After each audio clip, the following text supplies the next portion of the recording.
name is Chuck Walther, Charles. My last name is spelled W-A-L-T-H-E-R. Walther. Walther. Yes. And what is the ethnic origin of this last name? German. German. I thought so. There's a pistol called a Walther pistol that James Bond used. Oh, I see. What is your birthday? November 12th, 1932. You are pretty young compared to others. Well, Where were you born? I was born in Chicago, Illinois, but moved to Michigan when I was a young boy. But please tell me about, we met, right? We met in 2015 in Washington, D.C. because you were there with your grandchildren who was participating, attending my foundation's Korean War Veterans Youth Convention, where that many teachers actually joined us together, right? Yes. So please tell me about that. How was it? Okay, first of all, I'll tell you, my grandson, who was 16 years old at the time, he didn't know anything about the Korean War. I sent him a DVD that I ordered, concerning the war, a DVD about the war. And then, of course, got him to sign up and to attend. He lives in Portland, Oregon.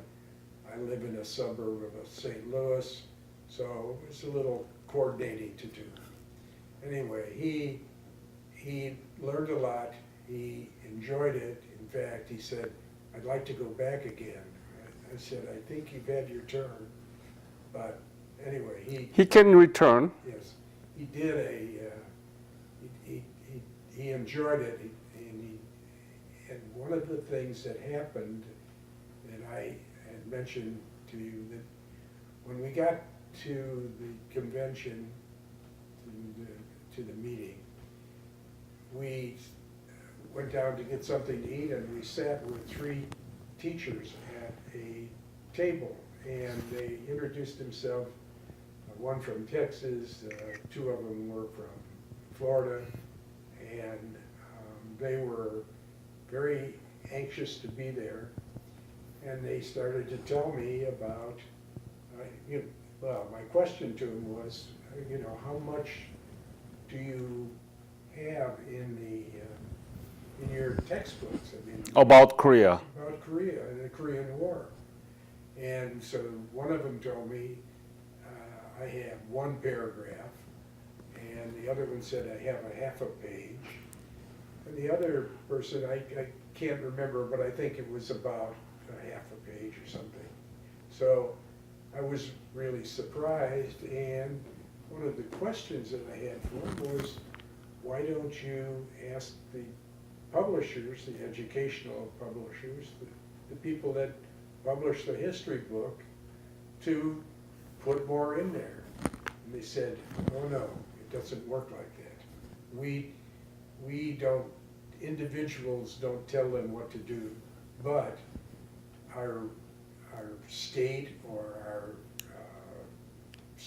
local District, chapters yeah. tell them what they'd like to see in there. But he said, we can suggest, but it doesn't happen. Mm-hmm. I thought that was really interesting. And, That's how it works. yes, So the best way for us to address that problem, that our current history textbook doesn't tell much about the Korean War, is to make alternative way to teach. And this is how we're going to use your interview to make a digital history textbook on Korean War. I think it's a great idea. Yeah, I think so. Yes, Do you agree? yes, absolutely. Mm-hmm. I should have asked you to talk about, if I knew you were here, when I was making report to the board of Korean War Veterans Association and also the members this morning. I make a, about 20-minute report, right? Yes. And you were sitting there, right? Oh, you should have told me. Oh my goodness. No, I I'm not telling you, I'm just, I'm reiterating what other people have told me, but I congratulate you because you're doing an excellent job. Thank you very much, Charles, because we have 90 teachers from 25 states in Orlando this year. So a lot bigger than 2015. And next year, we're going to have around 200 teachers. And I'm trying to think of a teacher that I know from college that I could talk to and see if they would be interested in, applying. Absolutely. You let me know, okay? I will. All right. I mean, this is amazing. This is very rewarding because you already saw what we've been doing last year with your grandson and the other teachers, and you are the living witness about the impact of this whole thing, teachers conference, and my foundation is going to do MUN, Model United Nations, next year, exclusively about Asian issues. So I am honored to working with you, the Korean War Veterans and Association. So let's go back to your story. Tell me about your family when you were growing up, your parents, your siblings. I have two sisters that are younger than I am. I was born in Chicago. My father was a truck driver, and my mother had worked as I believe as a secretary or in a job similar to that for a while, and then she became a full-time mother. Housewife. We moved to Michigan when I was, I think, 13 years old, and so I went to my second, third, and fourth year of high school in Michigan. We lived actually on a farm, but my father still was a truck driver, and we did not farm. We had somebody farm the land for us. And my life was sort of uneventful until I was, I guess, 19 years old, and well, I was out of high school and had gone to work in a factory. What high school did you graduate? A high school called Constantine, Michigan. Mm-hmm. And when did you graduate? 1949. I was 16 years old. Mm-hmm. And then I worked in a factory until the Army called, or I got drafted. And so I was drafted when I was 19. When was it? Well, it would have been 1950. Well, I got my notice in 1952. I actually went into the service in 1953. Okay, and let me ask this question. When you were in high school, you learned about the world history, and you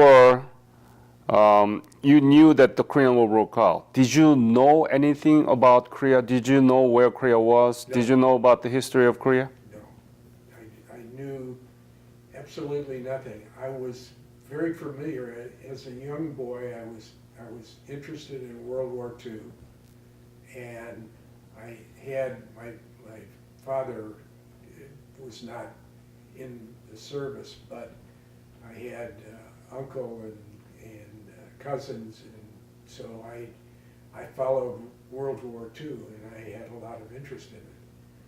When I went into the service in 1953, the only thing I knew about Korea was that a friend of mine had been wounded there. A young man that I knew, had been wounded there, and that was it.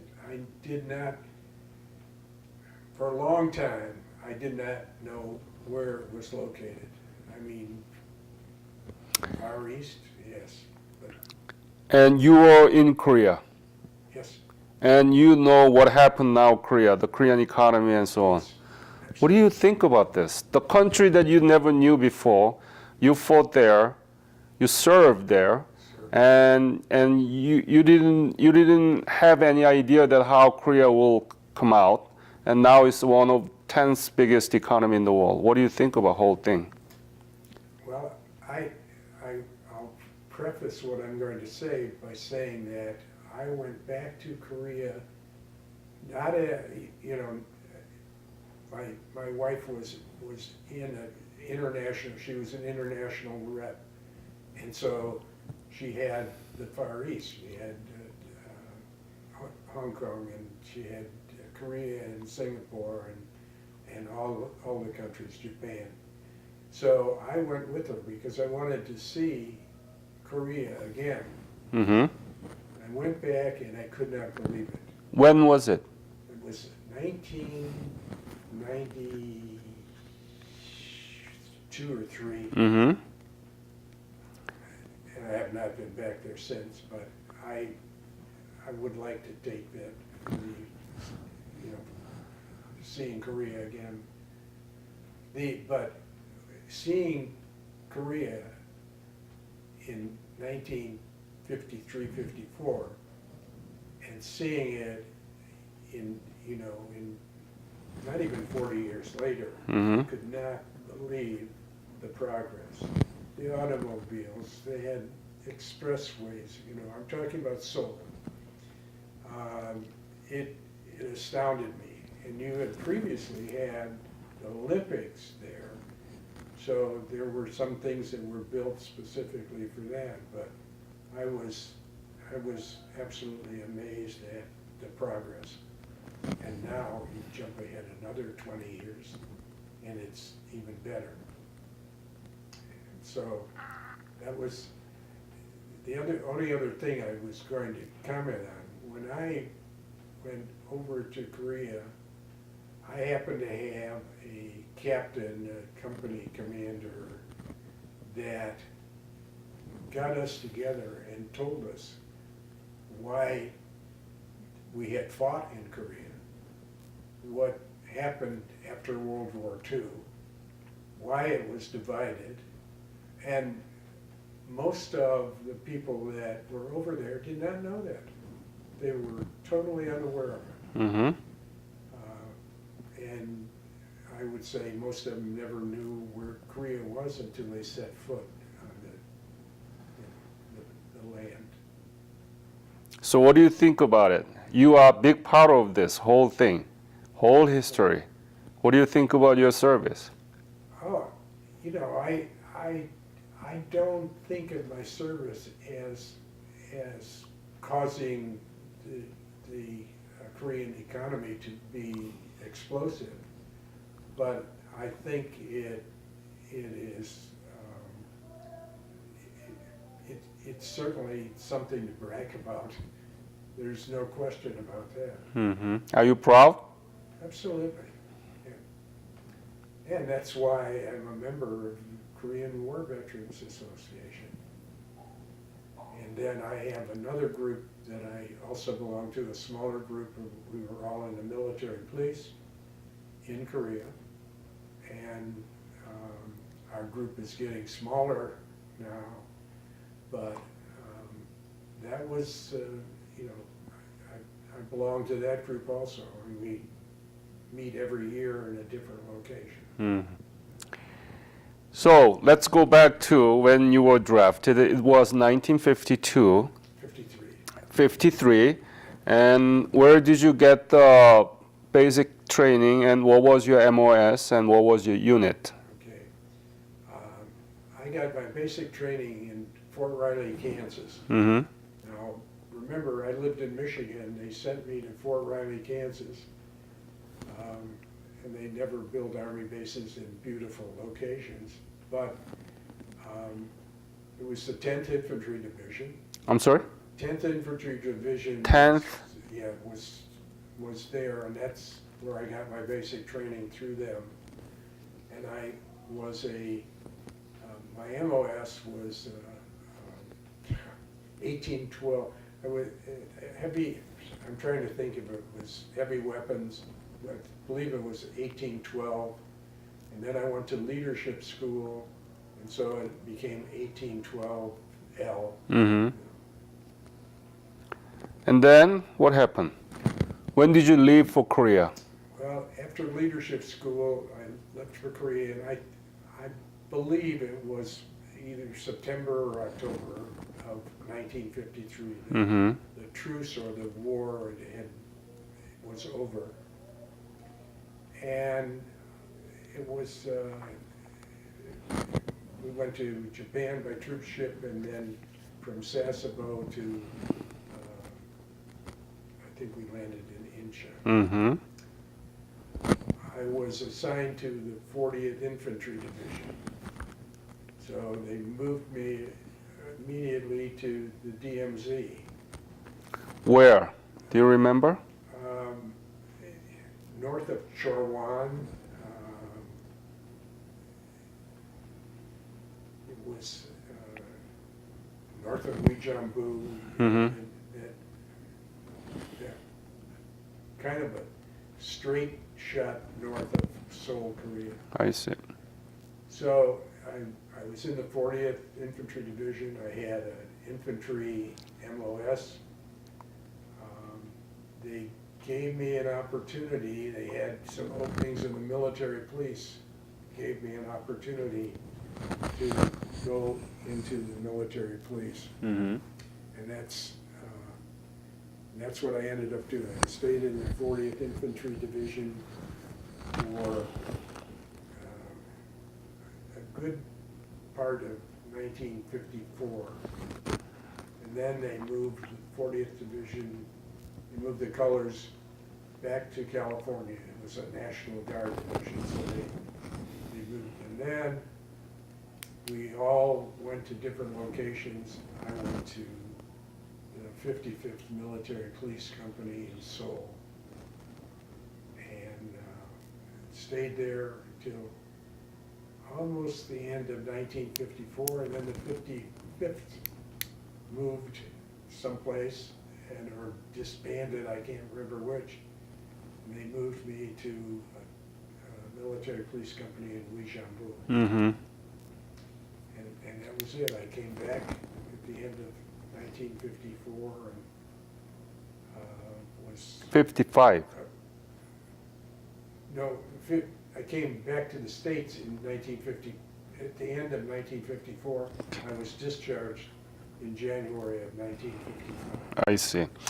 So tell me about the situation around Cheolwon and Uijongbu when you were serving as a military police. How was the situation there? It was the war completely ceased, right? Yes. Yes, but were there any still dangers or any skirmish or anything? We never had any problems, and we had a ROC soldier with us on patrol all the time. First as an interpreter, and secondly, if we caught anybody, he was the one that looked for people who didn't have papers, registrations, and we sometimes picked him up and took them back, and we never, we called them line crossers, is what they were, and we didn't do anything with them. They were the Korean government took care, and I have no idea what their disposition was. Mm-hmm. What was the main duties of your service? It was making sure, that in the military police, it was patrolling and making sure that everybody was authorized. There were checkpoints, and we would go between the checkpoints. Sometimes I'd be assigned to a checkpoint and make sure everything was okay and nobody had any problems. And that was basically it. What was your rank? I got out as a sergeant. Sergeant? And how about the Korean soldiers? How about interaction with the Korean people, including civilians and other Korean soldiers? How was it? How did they behave? No, we had very good relationships with the Korean soldiers.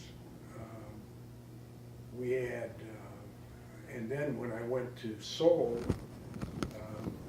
where we also had patrols and in stopping fights and things that happened, had no problems. We always got along very well with the Korean people. And they liked us and we liked them. Did you like Korean food? No. No. Thank you for being honest. No, to this day, I cannot eat kimchi. Cannot eat kimchi at all. I don't, and when I went back there in 1990, and my wife had a distributor in Seoul, and he said, "Oh, I want to take you out for a Korean meal." Well, I liked rice and things like that, But not I kimchi. still could not eat kimchi. Yep. It's a kind of explosive to you. Yes.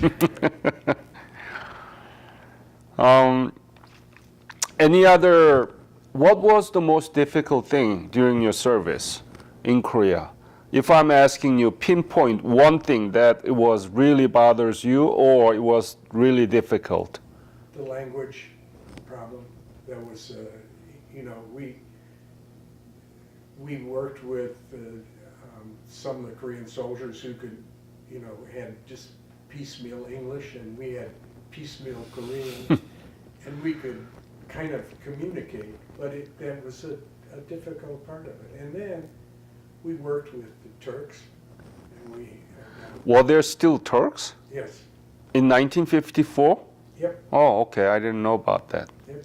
And there were still Australians and some Canadians. Of course, that was not a language problem. Turks were a language problem. Koreans were a language problem. And we did some patrols with some Greek soldiers. The baker was in the early phase of the war who was watching this interview behind us, and I'm going to do another interview with him. And he found a full of kimchi when he was bombarded by the North Koreans, and everybody wanted to just take that out because it was so smelly, strong, right? Oh, yes. Yeah. It is funny. It is funny. How much were you paid at the time? I don't remember. It wasn't very much. I do remember something. I brought that album. One of the really memorable things about my service when I was in Seoul in the 55th was that every year at the end of the pay line, there was a little bucket for the orphanage. And so people, the soldiers would go out and they'd put something in there. Some of them didn't, most of them did. And then one day I was on patrol and there were like four of us in Jeeps. And we said, "Do you know where the orphanage is?" Nobody knew. So we found out, we knew the name of it. We found out where it was. And the first thing we did was to go downtown to Seoul, and we picked up we picked up some gum and candy. And I remember the sergeant that ran the PX said, "Oh, we can't do that because you're going to sell it on the black market." I said, "No, we're going to take it to the orphanage that we support." And we were all in military uniform. We were all in our MP helmets and 45s and, all dressed. And finally he said, "Okay." So that's what we took over there. and that was, and I have some pictures in there that I can show you. Yeah, I want you to hold it and show it to the camera. And I wonder if your grandson, where does he live? St. Louis? No, Portland, Seattle? Oregon. Oregon. I would like to scan your picture so that we can use it for history textbook, but I don't have a machine with me here. You know? Yeah. So can you scan it and send it to me? The picture, which pictures do you want? All of it, all of it. All of it? Yeah, it's all Korean War, right? Yes, And the documents and everything. yes. Yeah, I want that. I mean, that's a good historical record that we can use to teach our young children. Okay. These are the pictures from the orphanage. Show it to the camera, please. And the orphanage. Just hold it Okay. to the camera.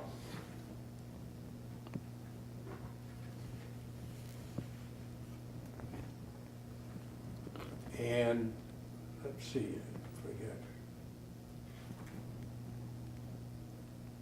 It was, when I look at this, it still is emotional. But this was when, with all the little children. And you took that picture? Yes. Well, I'm in one or two of the pictures, so obviously. Not all of it, but Yeah. you had your camera, right? Yep. Yeah, that's why it is important.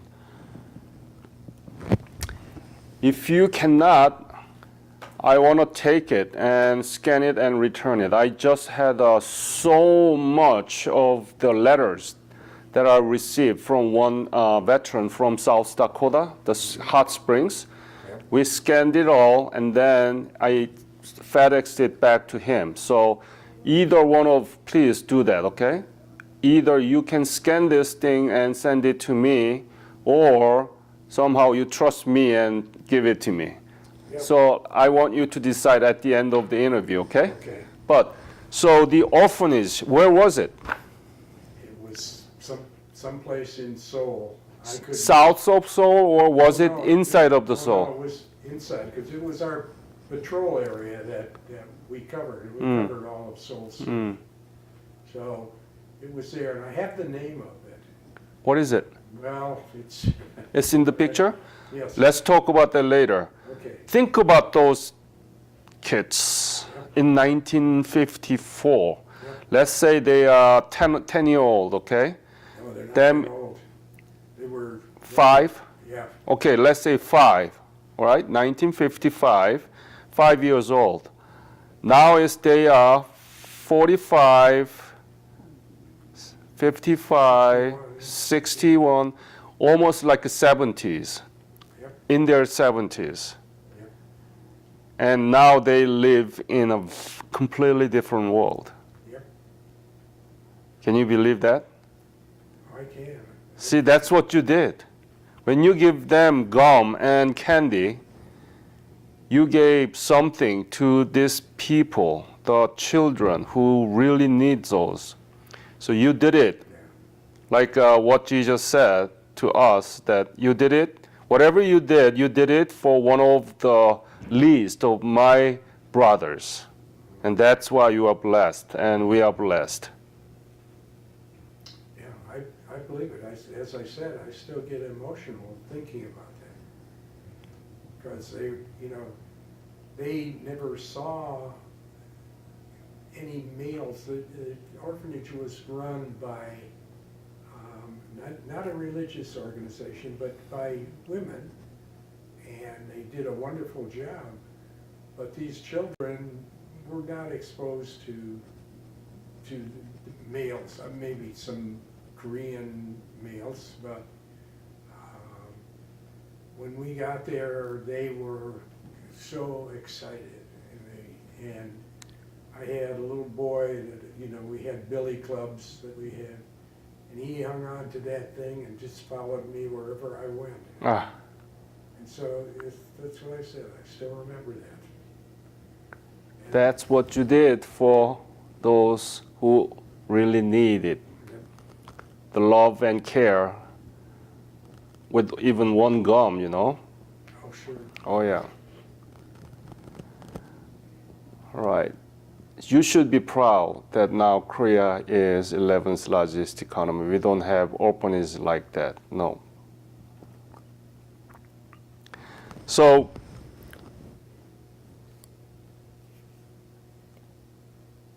how do you put all this into a perspective? You went to a country, you experienced such very devastating experience about how a country could be devastated, right?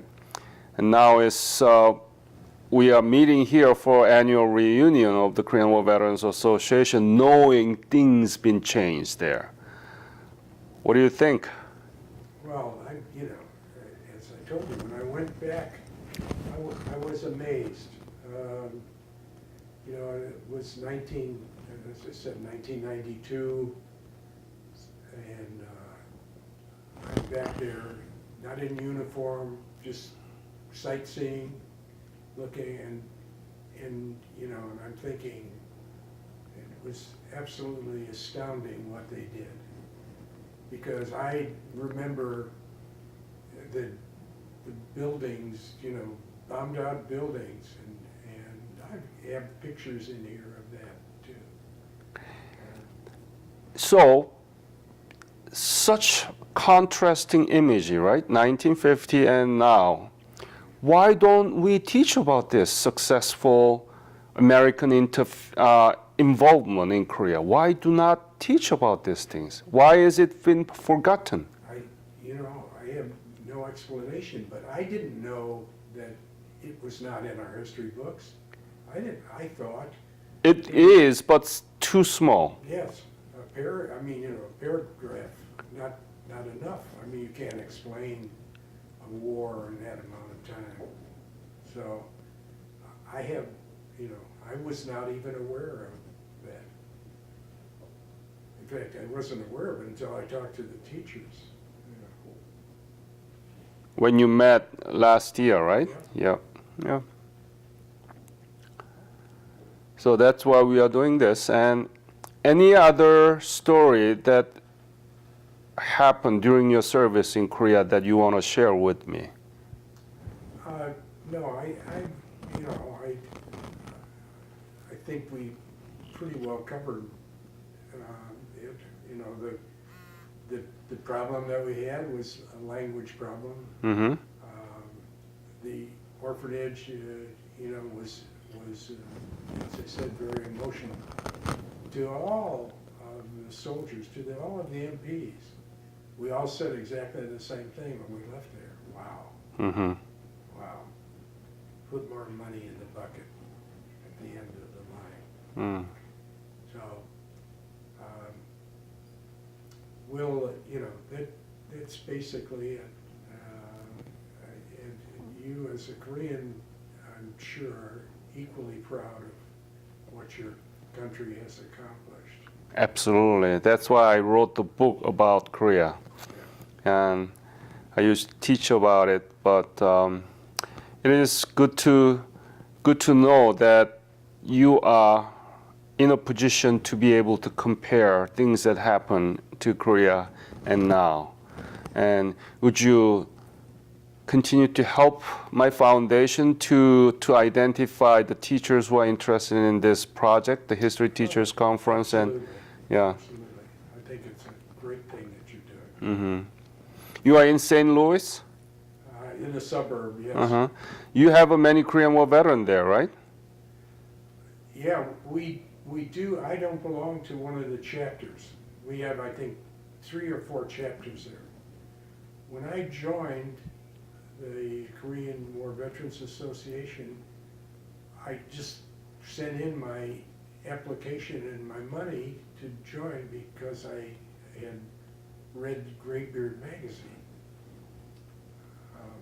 One of my friends had it, so I didn't join a chapter, but we have a lot of veterans there. As I said, 3 or 4. Would you be willing to talk to them and organize a series of interviews like this? Don't you think that they need to speak about their experience too? And we can use it in the school? Yeah, I think that they should plan on attending the annual meeting. Is one of the things. Yeah. If you can organize, we can go there and do the same thing for them, okay? All right? Sure. Okay. Any other things that you want to talk to me? No, I think that pretty well covers it.